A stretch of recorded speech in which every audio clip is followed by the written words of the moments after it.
In case of RNA, this is the RNA hydrolysis process as we are talking about. RNA hydrolysis, presence of water, the structure of phosphate can be contact with each other. So this is the hydroxyl group presented by water molecule.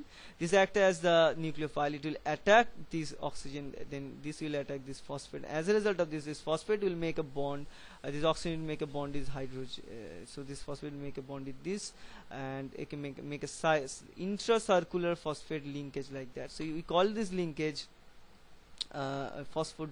so this is a cyclic phosphodiester. We call it the 2' 3' cyclic phosphate diester linkage.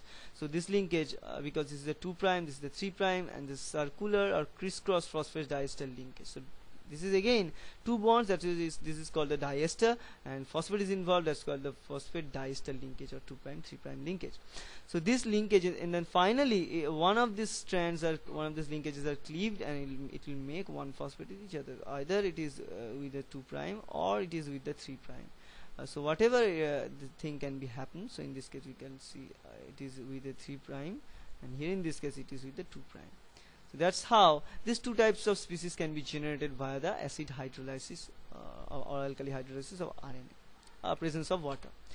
Now if we look at the structure in the backbone space,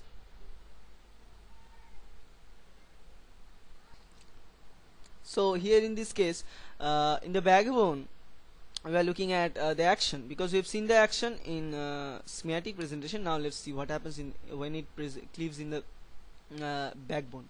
So we have this hydroxyl and this will cleave because this hydroxyl is provided by alkali solutions. As we all know, in alkali solution we have lots of OH minus ions, lots of OH minus.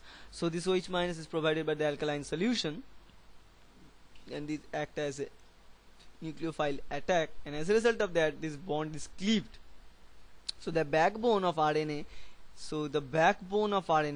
is cleaved into two different parts. In this case what we are looking at. Okay, so these two parts can be derived from one RNA strands, linear strands. So that's how the alkaline hydrolysis can be done. So RNA in this case, as there is the presence of hydroxyl in this C2 position. So hydroxyl in C2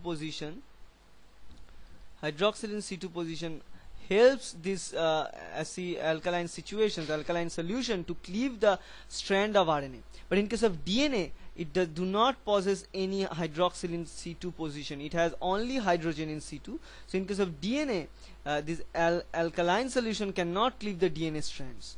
As a result of that, the alkaline solution cannot cleave it. Okay.